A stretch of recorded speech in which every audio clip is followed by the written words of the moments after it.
Bruce Reynolds didn't consider himself famous, though his readership begged to differ.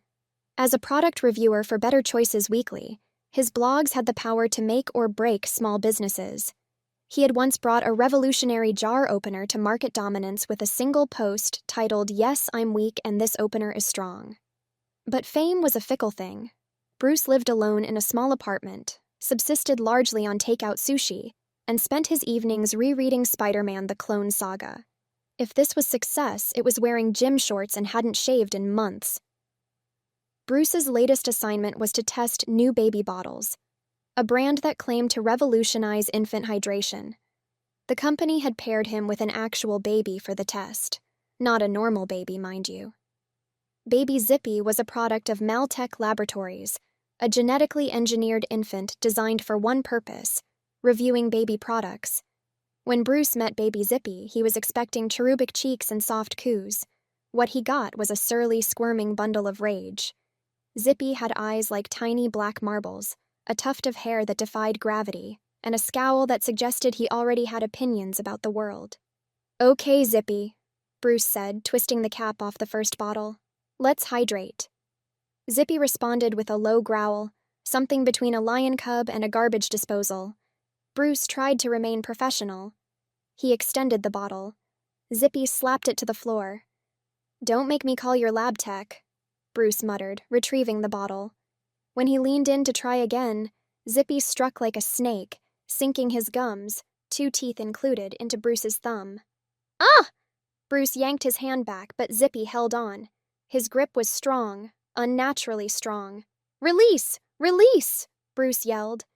Zippy finally let go, spitting out a chunk of Bruce's dignity with a satisfied burble. By the time Bruce got home, his thumb was swollen and throbbing. He stood in his cluttered kitchen, staring at his reflection in the microwave door. "It's just a baby bite," he said aloud. "People survive these things all the time." But that night, Bruce had vivid, unsettling dreams. In one, he was a baby himself, crawling through an endless hallway lined with baby bottles. In another, he was in a boxing match with Zippy, who wore gloves labeled malpractice. He woke in a cold sweat at 3 a.m. to discover something horrifying. He had soiled his bed. Bruce didn't know how to process this. On the one hand, he was horrified. On the other hand, he was relieved he didn't share his bed with anyone. He stripped the sheets, bundled them into a trash bag, and tossed them into the apartment complex dumpster under cover of darkness. "This never happened," he muttered to himself. "It was a one-time thing." The next morning, Bruce had a date with Hannah, a woman he'd met through a mutual friend. Hannah was everything Bruce wasn't: polished, confident, and utterly baffled by his existence. At dinner, Bruce tried his best to focus on her stories, but his thumb kept drifting toward his mouth. He caught himself just in time. Twice. "Are you okay?" Hannah asked, pausing mid-sip of her wine. "Fine," Bruce said, his voice an octave too high. "Totally fine." Then it happened. Bruce felt a strange sensation in his gut, followed by an unmistakable warmth spreading downward. He froze. He had read about fight-or-flight responses, but he hadn't realized his body had added involuntary urination to the options.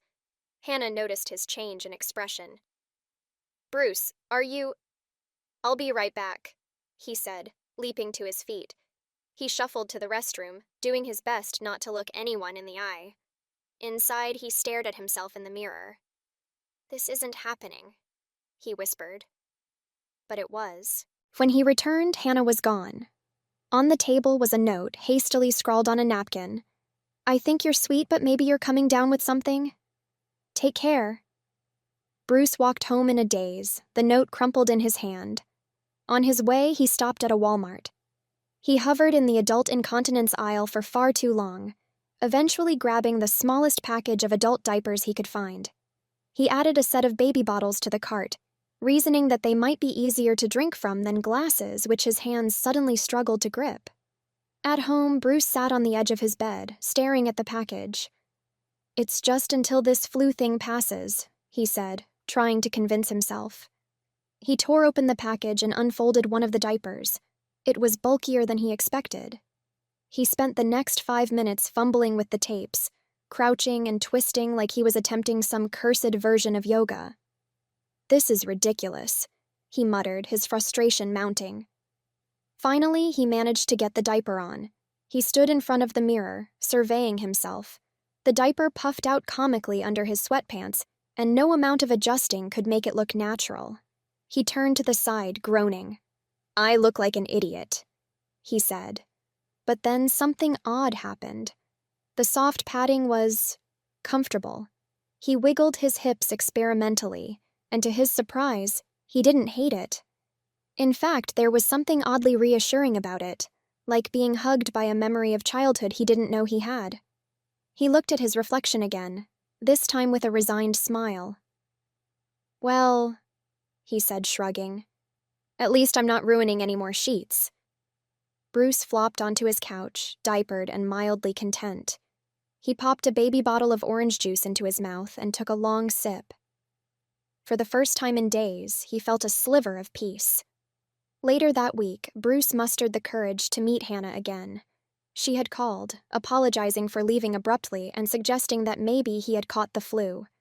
Bruce agreed, though privately he was less sure it was the flu, and more convinced he was the main character in a David Cronenberg film. They met at the Cookie Wagon, a trendy dessert-themed restaurant. Bruce tried to keep his composure as they ordered. The only hiccup came when he accidentally knocked over his glass of water. Twice. His motor skills had been getting worse, though he'd avoided telling Hannah. As they waited for dessert, chaos erupted. A gang of masked men burst into the restaurant, armed with baseball bats and shouting demands. "Stay calm," one yelled. "We're just here for the cash. Nobody move, and nobody gets hurt." Bruce froze, his mind racing. Should he intervene? Should he call for help? Or should he run? The answer, it turned out, was run. He bolted for the bathroom, muttering something about needing to check his blood sugar. Once inside, he locked the door and leaned against the wall, panting. That's when it happened. A strange tingling sensation spread across his body.